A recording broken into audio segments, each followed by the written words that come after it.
Government will support both public and private transport operators with high occupancy buses to help solve the transport sector crisis in Accra. Also on that subject matter, drivers at some lorry terminals deny hiking transport costs in rush hours, rather blaming the crisis on the rising cost of spare parts for fixing broken vehicles.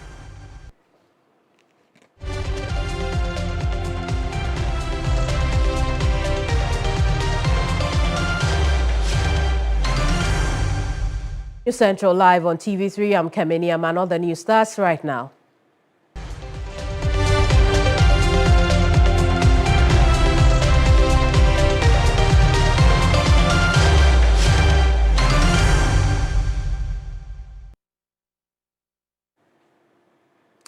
Now, U.S. Marshals have detained former Chief Executive Officer of the Microfinance and Small Loan Center, Sedina Tamaklo Achionu, in Nevada, following Ghana's extradition request. She was convicted in absentia in 2024 on corruption-related charges involving some 90 million cedis. The confirmation of her arrest was made by Ghana's ambassador to the United States of America, Victor Emmanuel Smith.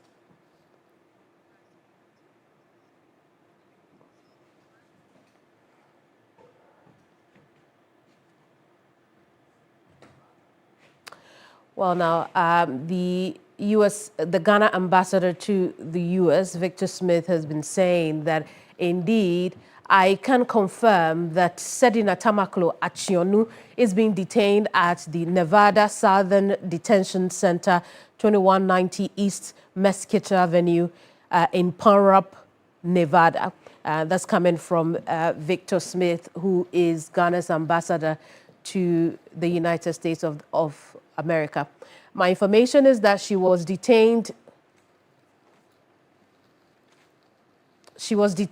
by U.S. Marshals on January 6th and has since been kept at that detention center. I am reliably informed that acting on an extradition request sent to U.S. authorities sometime in July of 2024, ending by saying that the Marshals arrested Sedina and placed her in detention to await her day in court.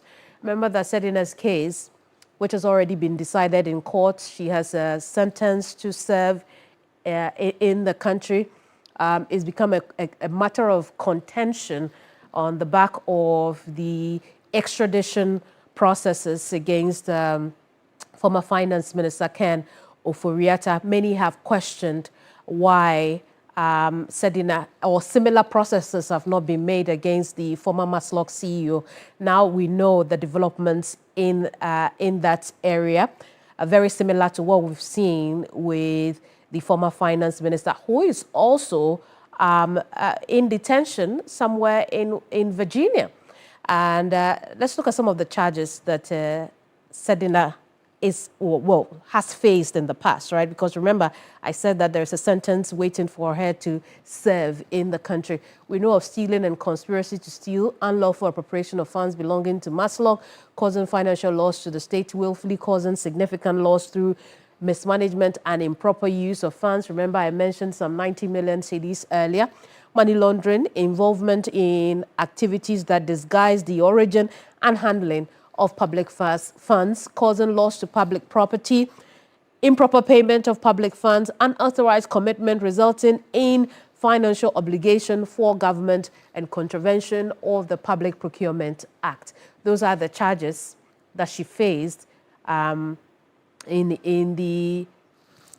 those are the charges that she faced in court, a judgment of which has been given. She was found guilty of them.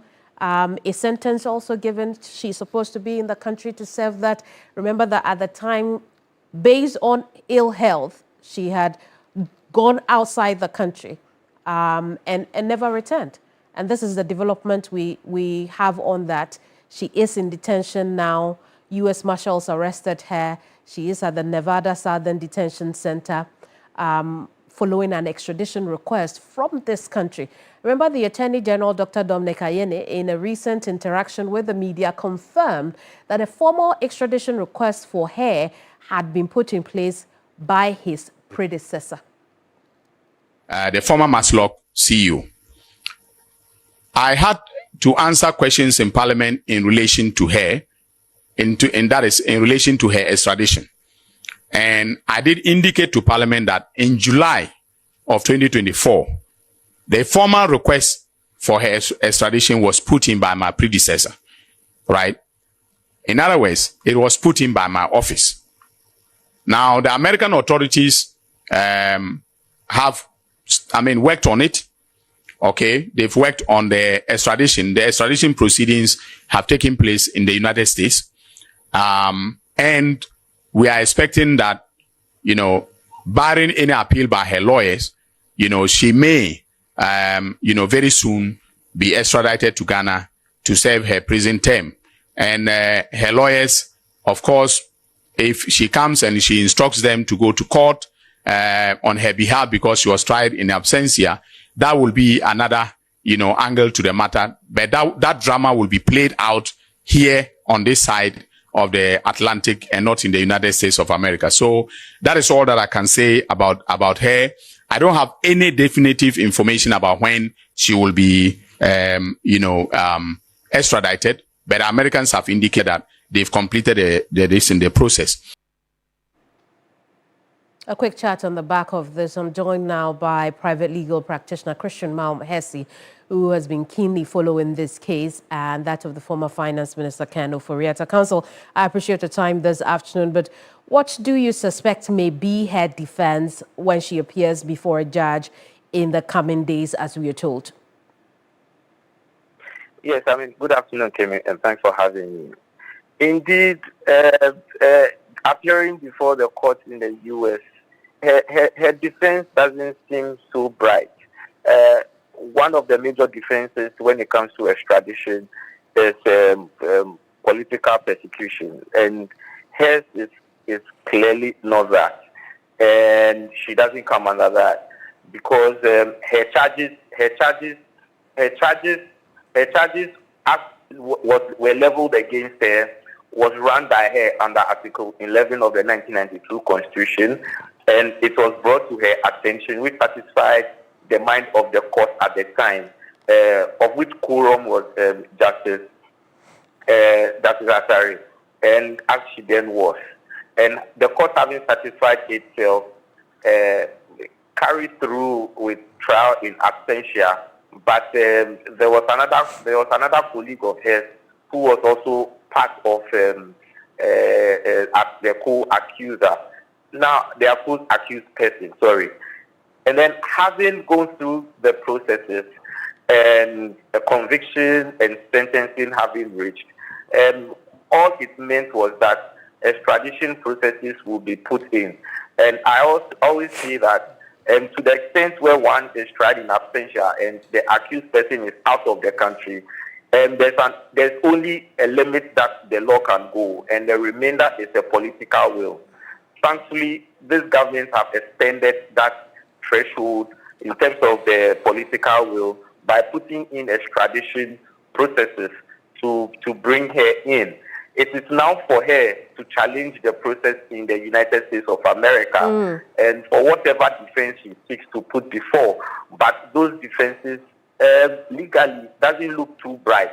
But we see what her lawyers would put before the court. Anything barring a success of her defense would mean that not more than 7 days after the determination of her case, she'll be brought down to Ghana. And while she's being escorted to Ghana, she would have officers with her, and that would mean that she would be under arrest while she's airborne. And when she lands at Kotoka, she'll further be given to officers who will begin her processing, and she'll be detained here. Indeed, if her lawyers here in Ghana have anything to do, they would decide to put it in. But again, that aspect too doesn't look too bleak. I see. I see. Okay. Christian, how is her case different from that of the former Finance Minister Ken Ofori-Atta? So, with the former Finance Minister, he holds that, or he drives the narrative that this whole SML thing is a political persecution. Now, a lot of hula baloo rain around him while he was exiting the country and while he's been there. And that has canvassed the narrative which his wife's lawyers in there, if I should say, are pushing. And while that extradition process remains, there was a further complication with immigration processes as well. We should be minded that the immigration process is exclusive of the extradition processes, such that the immigration process, if his petition fails before the court, then it would mean that it is going to truncate the extradition processes, and that would bring him to Ghana to come and face the charges as leveled against him. So we have a peculiar situation with Mr. Ofori-Atta as compared to Ferdinand Samaklo. I see. Her trial was concluded in her absence. Is there any room for appeal when she returns to this country? Ordinarily, with appeals, after a case has been determined, you have 3 months to appeal as of right, and then you have a further 3 months to appeal with leave of the court. And having all these extinguished, it stands to say whether or not maybe they would want to challenge jurisdiction, maybe they would want to challenge or contest whether the procedures adopted were not right. So when those things happen, then it goes not necessarily appeal, but it goes by certiorari to quash whatever, because you are saying that natural law was not followed. There was a procedure that they identified that the correct procedures as required were not followed, and also issues of jurisdiction. So these are some of the areas that the lawyers in Ghana could hinge on to fight for her legal rights. Anything barring that, her legal rights might be quite bleak. Very well, we'll end it here for now. Thank you so much for talking to us. Christian Malum-Hesse is a private legal practitioner. We'll stay on the subject matter of extraditions because the U.S. Immigration and Customs Enforcement Agency has described Ghana's former finance minister, Ken Ofori-Atta, as an illegal alien who has overstayed his permitted admission. ICE adds that the former finance minister's conduct amounts to violation of U.S. immigration law, which could result in deportation.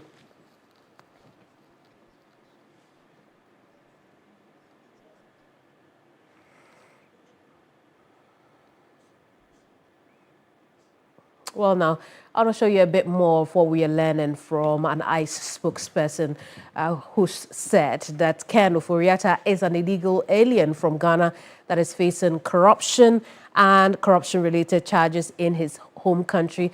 We also know that ICE has determined that he entered the United States on May 28, 2025 on a visitor's visa with an expiration date of November 27, 2025. Ofori-Atta overstayed his permitted admission. Now, this also gives us a clear insight to remember that initially the perception was that that visa was going to expire in February of 2026.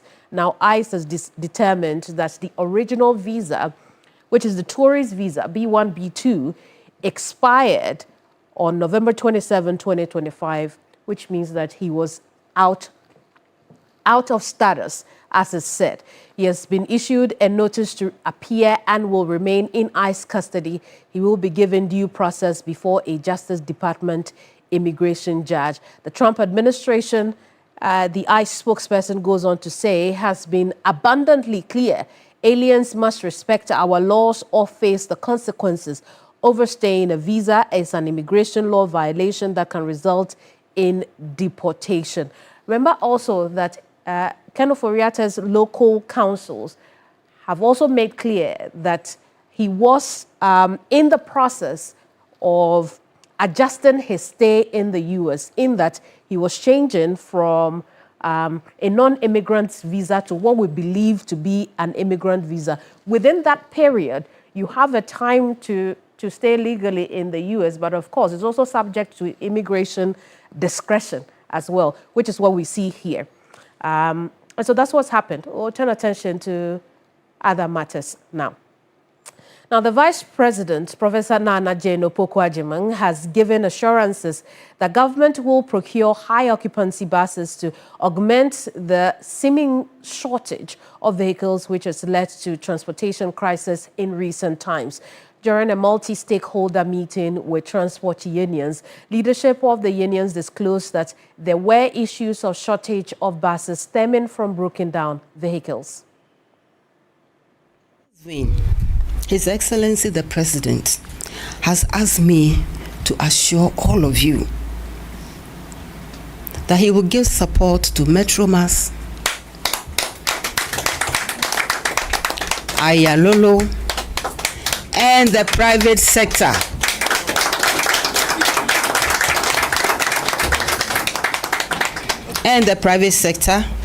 With new high occupancy buses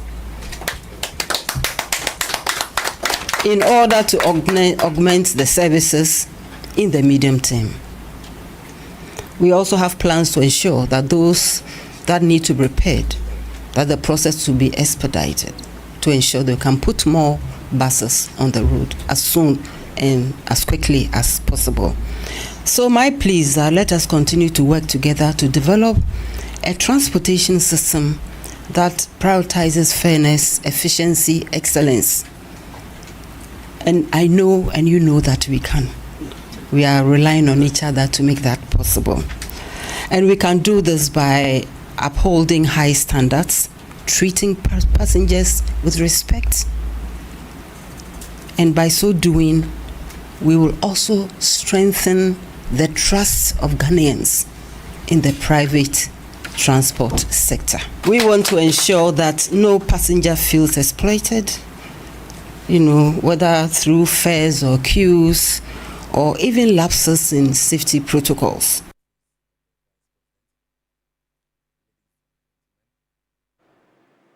Well, as you very well know, the Vice President has already visited the Metro Mass Transit Terminal in Kaneshie here in Accra. On the back of the transport crisis, we will also see her visit the Ayalolo Bus Terminal in Adenta, and that's where we're taking you live now. Of the Republic of Ghana. On my right, immediate right, is Kenneth. He is Kenneth Amayao. He is the head of administration. We have Adam Yao, Esquire.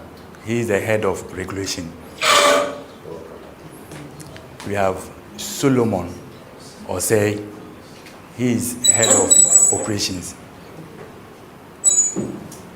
And then we have Ju Alex Osei. He is in charge of transport planning in the entire Greater Accra area, not region, area. And then our sector minister for local government, chieftaincy and religious affairs, Ahmed Ibrahim. Thank you very much. And then may I take leave of Your Excellency to add, it just escaped, to add our Deputy Minister in charge of local government, chieftaincy and religious affairs.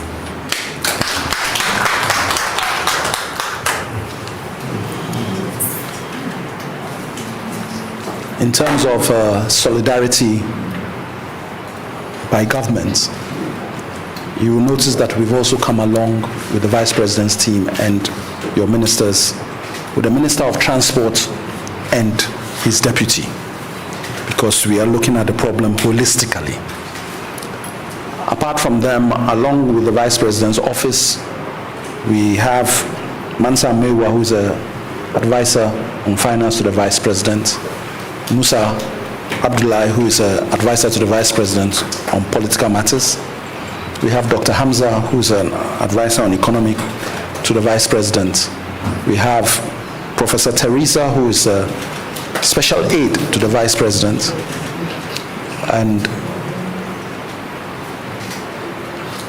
the spokesperson for the Vice President, Amma Pratt, who had decided to sit on the other side. Has Khalid left us? Okay, not to worry. And my name is Alex Sigbefia. I'm the Chief of Staff at the Office of the Vice President. Although she needs no introduction, formality requires that I introduce to you the leader of this delegation, Her Excellency Professor Jane Nana Opokuja Ajiman, Vice President of the Republic of Ghana. On that note, now that we know who we are dealing and talking, I think I will hand the mic over to the Minister in charge of local government to set the scene. After he has spoken, we will then invite the CEO to say a few words. And once he has done so, then we will invite the Vice President to conclude on matters. Thank you, Minister. Thank you. Thank you, my brother and my respected senior, the Chief of Staff, Office of the Vice President. Your Excellency, the Acting President of the Republic of Ghana and Vice President of the Republic of Ghana, our own mother, lovely mother, Professor Jane Nana Opokuja Ajiman, first in many things. My respected and colleague and friend, Minister for Transport and your deputy. My lovely and respected sister and Deputy Minister for Local Government, Chieftaincy and Religious Affairs. You introduce everybody without your mother. Our mama will go, you see. My brothers and sisters from the media fraternity, senior government officials, good morning or good afternoon. Your Excellency, I've spoken twice, and therefore here I know you are hard pressed with time. I would therefore want to set the parameters for the MD and let him have a bite so that we give you the space. I know other queues are waiting for you somewhere. We're supposed to close by 12, yeah. Your Excellency, GAPTI is your product. You were in cabinet with the sitting president in the chair when GAPTI was established in between 2014 and 2016. And GAPTI at that time was given about 245 buses. So I want to give the mic to my technical man who is a leader of GAPTI here. He's the MD, Lawyer Dauda. And Lawyer Dauda, I have the confidence in him. He was one of the most dedicated and hardworking lawyers in the Bono region. And he came with that mindset of reforming this place. So you tell us how many vehicles we started GAPTI with. How many, where are all those vehicles now? How many of them are roadworthy? And how many vehicles have been added? And what is your effort in making sure that we are able to solve the intra-transport crisis we have in the country? But when we come to intra-transport, it is your mandate. Many people don't understand why transport will be under local government. So you explain and tell the role you are playing. The crisis, my brother is here with our mother to help you solve the problem. But I wouldn't want you to go to other parameters. Go by the marking scheme I've given you. You are a lawyer. This is the legal parameter. Thank you very much. Thank you very much. On that note, Lawyer CEO. Thank you. Your Excellency, may I take cue from my sector minister to be brief, especially so when we have spent my time so far. It is important at this stage to go through the activities of GAPTI. Greater Accra Passenger Transport Executive.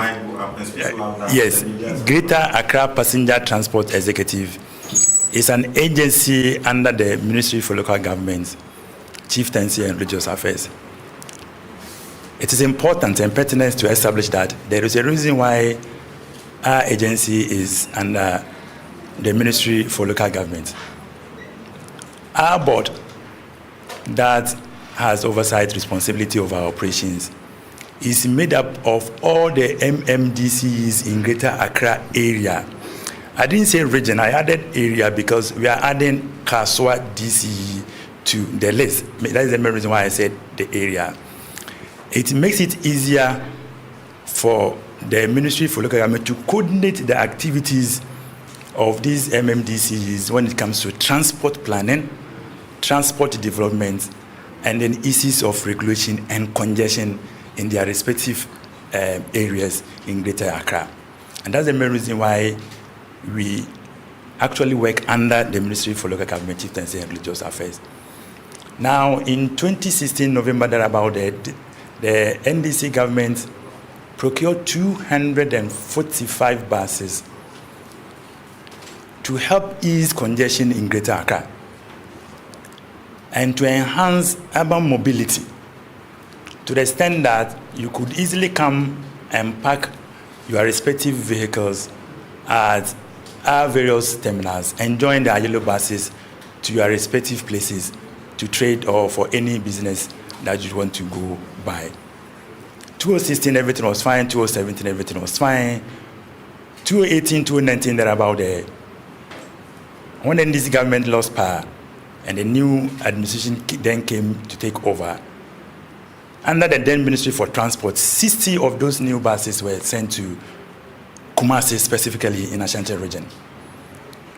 Some of the buses were also sent to Tamale, others were also sent to Takoradi, and the others were left in Greater Accra for the operation of the BRT.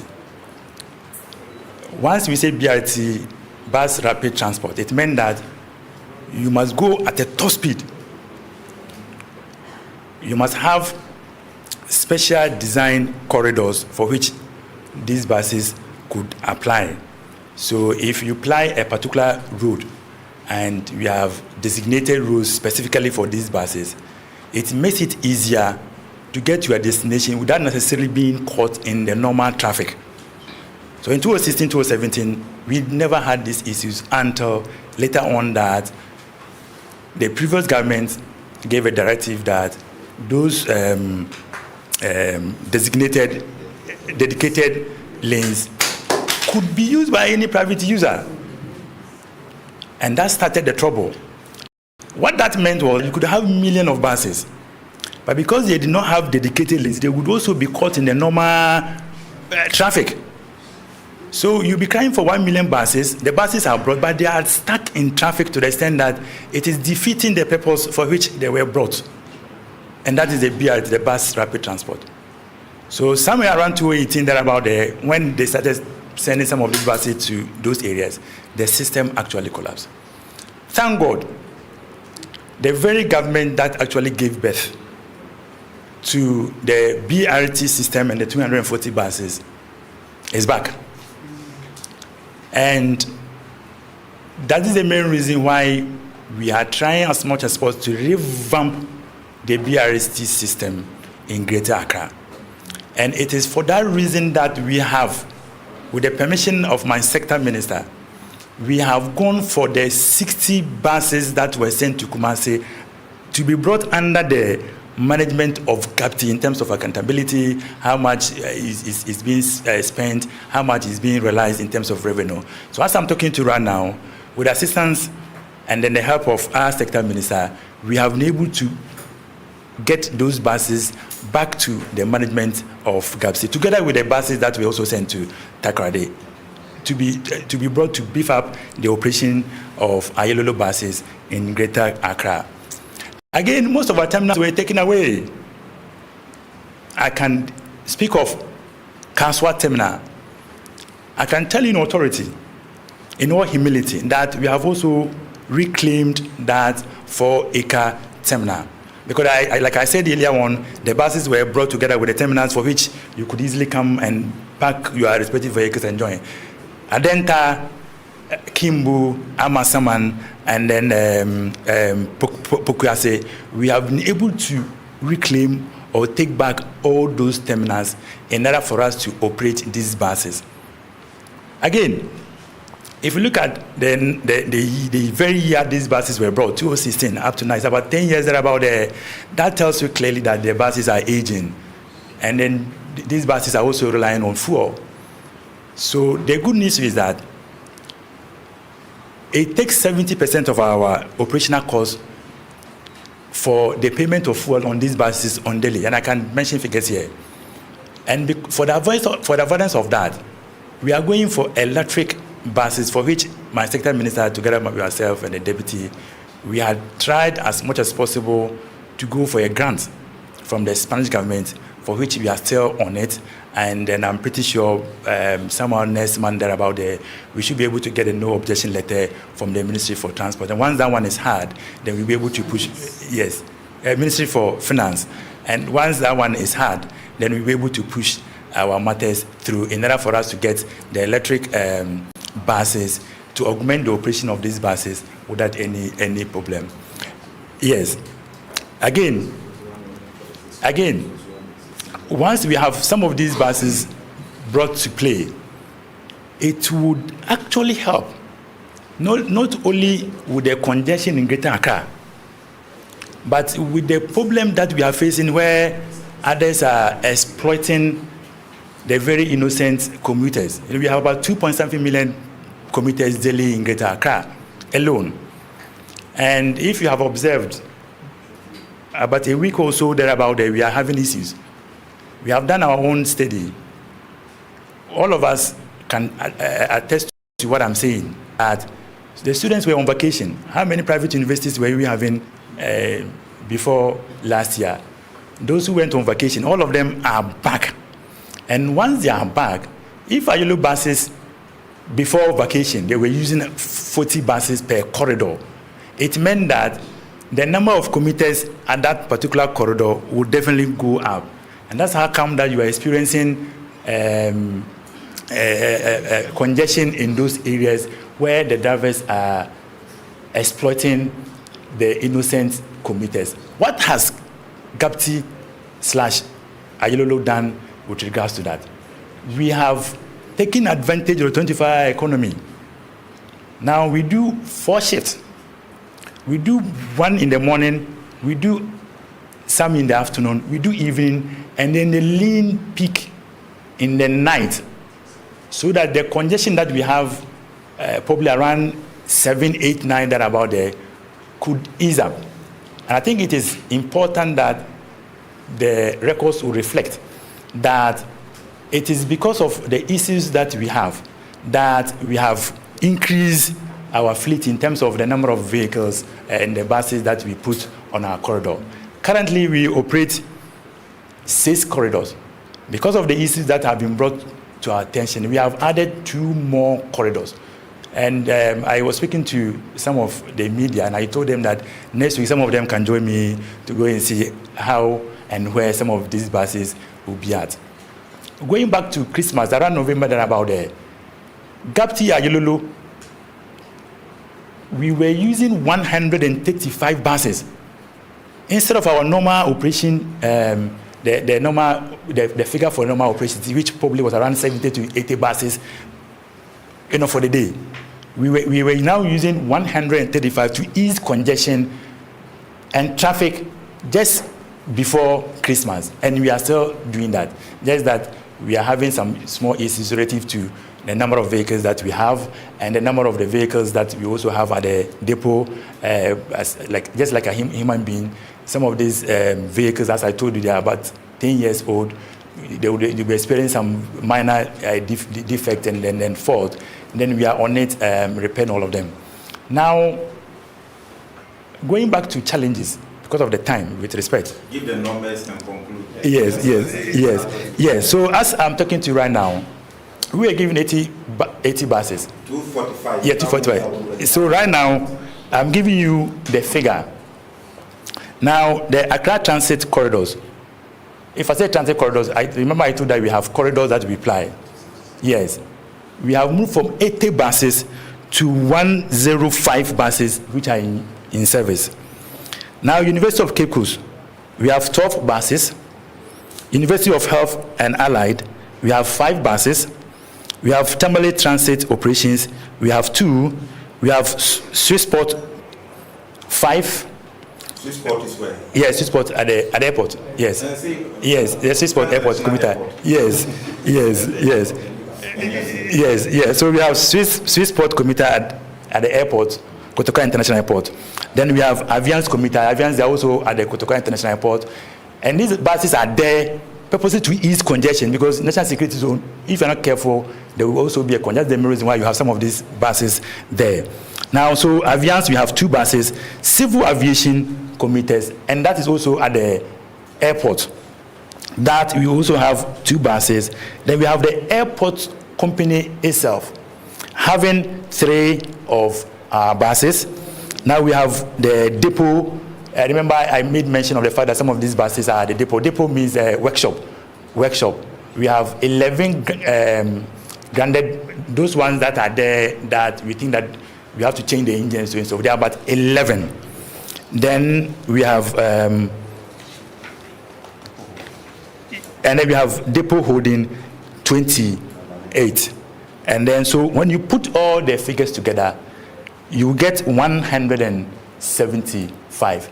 So if it is 175, remember I mentioned 60, remember I mentioned 10 to Tamale, so that would be 70. So please, 175 plus 70 will give you 245. So that is all about the number of Ayolo buses that currently we are running in Greater Accra. Challenges, as usual, we do not get any subvention, neither do we get any money anywhere. It is the little money that we take from passengers. And we charge, on record, we charge about 70%, 20% lower than normal fares that you have. So for that to take you to town for 10 Ghana cedis, we probably would take like 7 Ghana cedis. And it is out of these monies that we use to pay our staff, to buy fuel, to maintain all these vehicles without getting any money anywhere. Yes. And as I'm talking to Ayolo, we have tried as much as possible. Now you can see most of these Ayolo buses are also having Waka Now, other companies being advertised on them. I don't know whether you have them as a media. It is one of our innovative means of getting money to pay for the fuel. And that's the main reason, since I took over, we have tried to have, right now we have about 4 or 5 companies that are advertising on our buses, and it's giving us very good money to pay for our salaries together with other expenditure. So in conclusion, so, 45, how many are down there? So the Ghana one, 11. 11. Yes, 11. Out of the 245, 10 years ago, 11 are not roadworthy. Yes, they are not. The rest are all roadworthy. Yes. And they are all moving. Under maintenance. 28 under maintenance. Yes, and then with the 11, let me add, it is critical that when NDC 101, they bent, I think they bent one of the, 4 bent, yes, in Kumasi. 6 or 4? 4, it's 4. Remember I told you 60 buses were sent to Kumasi, 4 have been bent. So they are all part of the 11 grounded buses that I'm talking of. So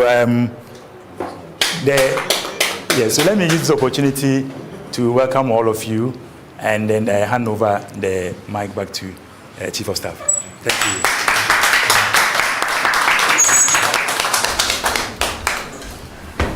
Thank you very much, Mr. CEO, for that information. And at this juncture, with the kind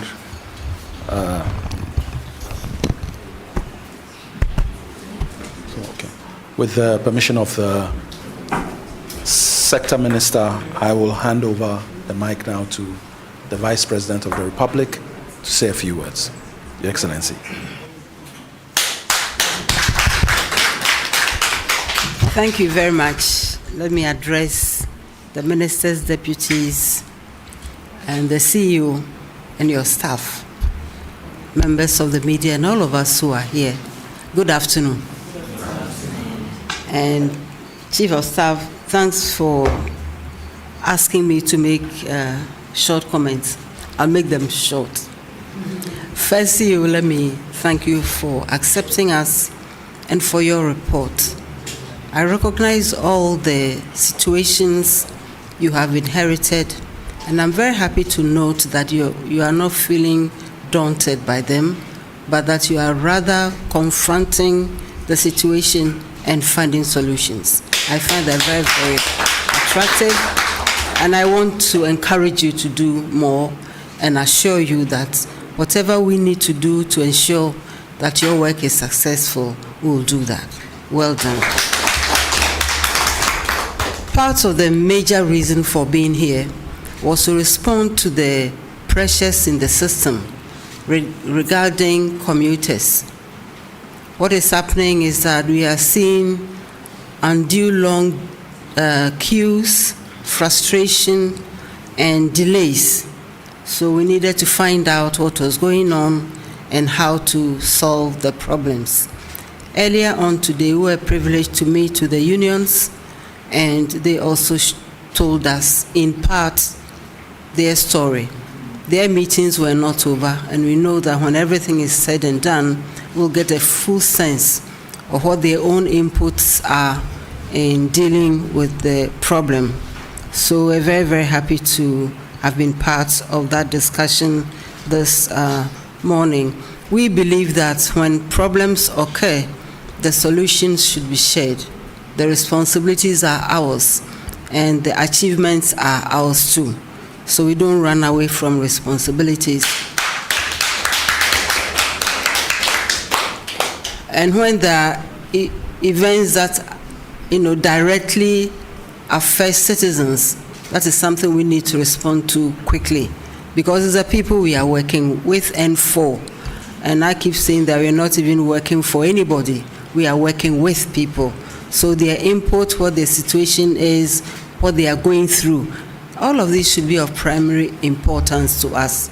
And this explains why we spent part of today doing this.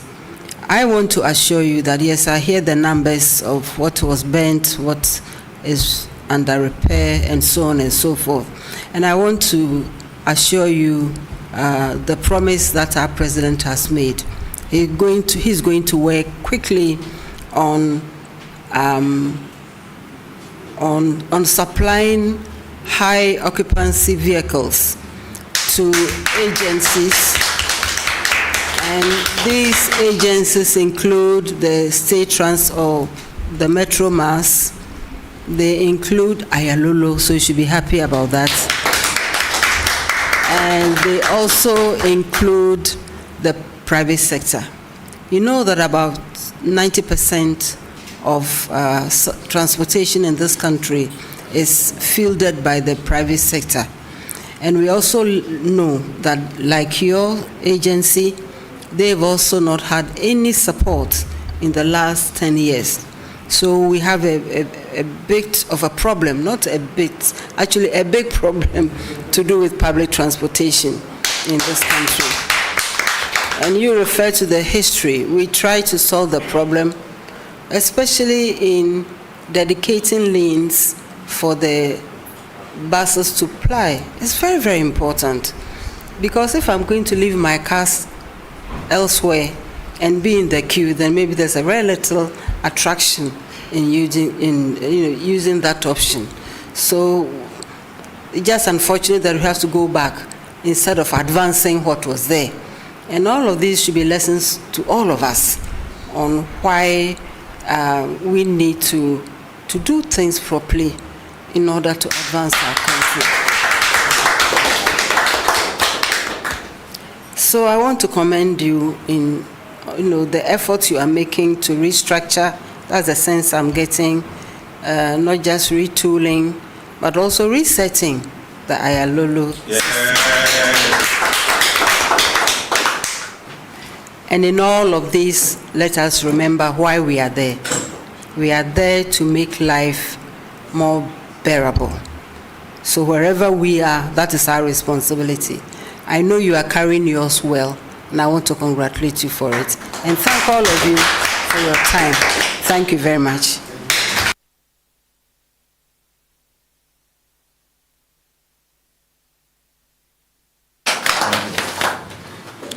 Thank you all very much. At this juncture, I'll ask.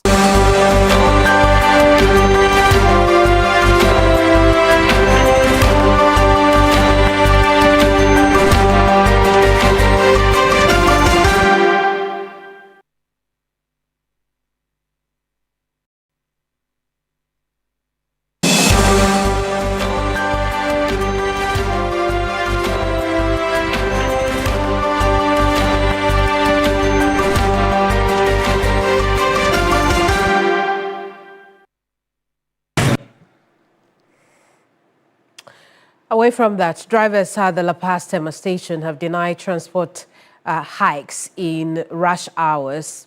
Let's take a look at that. A concern on the back of the current public transport crisis has been the alleged restriction of vehicles by some transport operators. A move may have seen as deliberate. The long queues, the stress, and the lost hours are beginning to have a huge toll on the public, and the situation is never different at the La Paz Tema station. School children and the essential workers like nurses endure the pain of long waits with no end in sight. Drivers here have denied charging unapproved fares in the morning and evening rush hours. My experience but I had we don't do that here because there is discipline and strict enforcement of rules. I then asked him about the claim that some operators are deliberately restricting vehicles, but he attributes the shortage to unavailability of spare parts for some of the vehicles. The spare parts are costly. Also, we are unable to get some of the cars we used to operate with due to their expensive nature.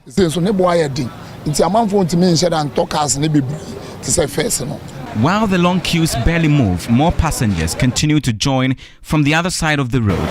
This is the worry of many who are beginning to lose patience from the daily struggles. You see, some people are going to work and then being in the queue for 20 minutes delays the work.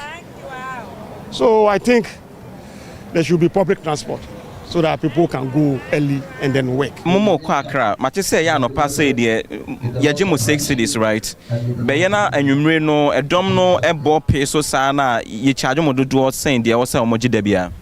No quarum anapa no kura no du kwan ho a ono be ya wo kese oni ye first the 50 pesos. Who do circle so so to aso. Na so ajo circle free. Into an apartment so 1 year. No, the university the 10 cities. La Paz 10 cities. Into the idea 1 year. That's what she just confirmed to me, that they are going to Accra, and usually in the morning like this they are charged 6 cedi. They are charged 6 cedi. However, in the evenings, when a lot more of people mass up at the transport terminals, they are overcharged. It take them 10 cities, 15 cities, and that is the situation. As stakeholder engagement continue, it is expected there would be a solution soon. Christian Yale, TV3 News, La Paz, Accra. In subsequent broadcasts, we will keep an eye on the story as it continues to develop. It's News Central here on TV3. We'll take a break. When we come back, we'll take you across the regions. Don't go away.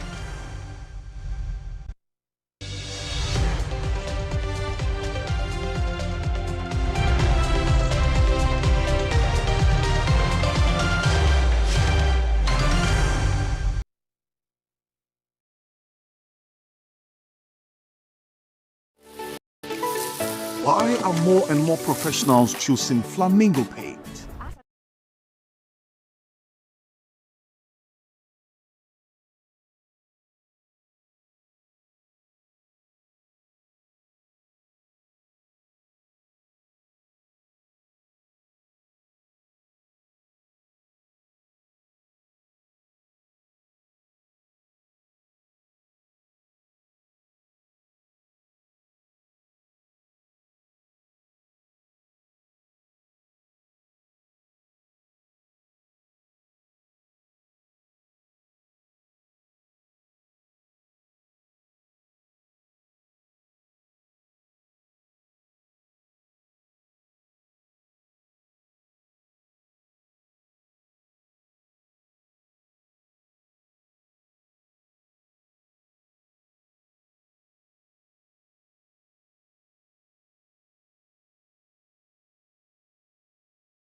Now, as the presidential primary of the opposition NPP draws closer, aspirants are intensifying their campaigns to rally support of party delegates. Former Minister of Education and Member of Parliament for Bosomtwe, Dr. Yao Osei Educhum, says he has plans to make the party more attractive, warning that the NDC is gradually overtaking the NPP's appeal, a trend he believes must be reversed. Dr. Educhum made these remarks while addressing delegates in the Ashanti region as part of his campaign tour to woo support ahead of the party's presidential primary scheduled for end of this month.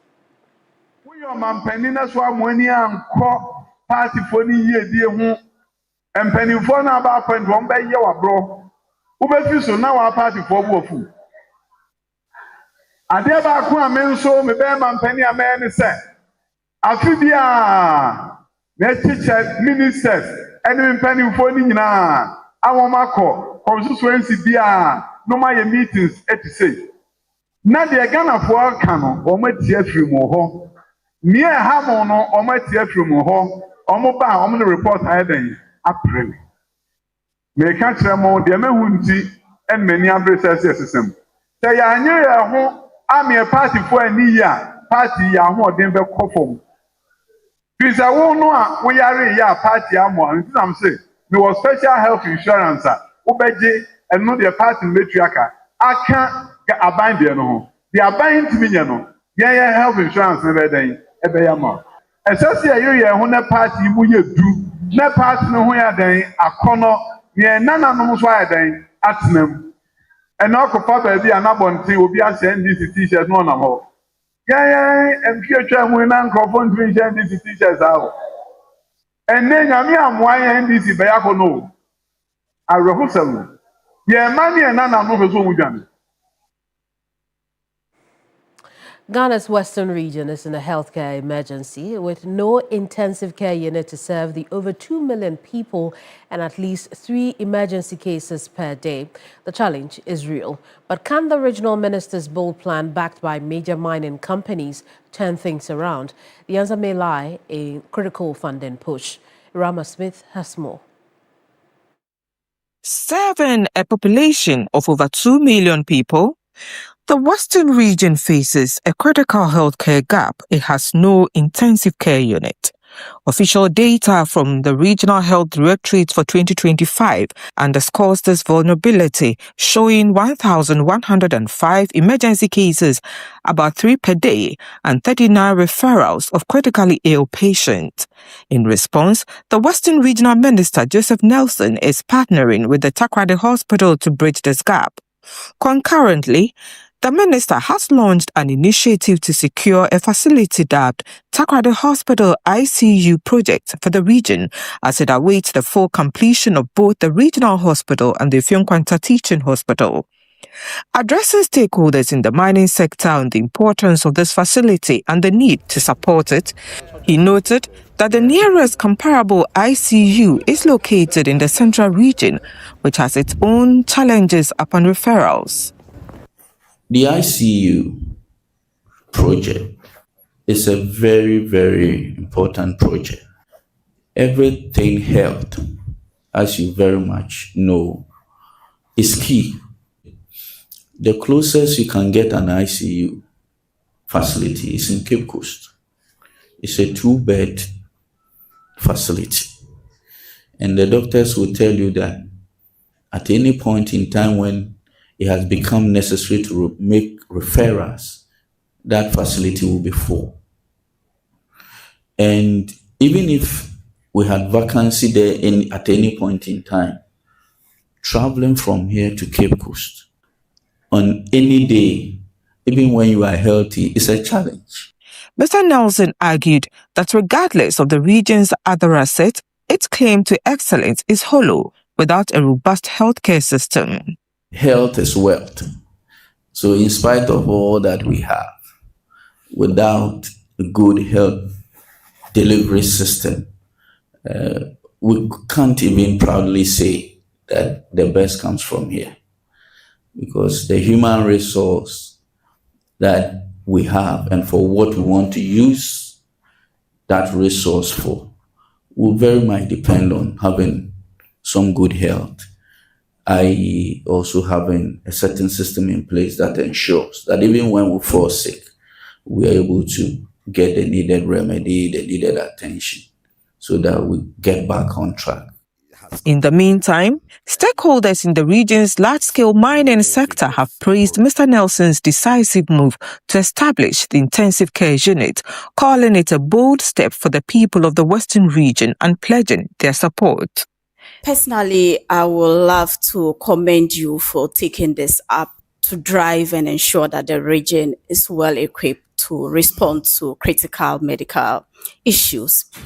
It's very important for the region, because it's not just for public, for dignitaries or whatever. It can be anybody, and even the mines can also benefit from it. I think it's a project worth supporting, like all my colleagues have said, and we all would have to support in one way or the other to get it done so quickly, because our health cannot wait. I think it's part of corporate responsibility, so we gladly accept it. A desperate situation for the Western region where lives hang in the balance. The question on everyone's mind is, will this be the turning point for the region's healthcare? Irama Smith, TV3 News, Western Region. We'll call it a week now. Thank you so much for your company. It's News Central, and I'm Kemini Amano. Bye-bye.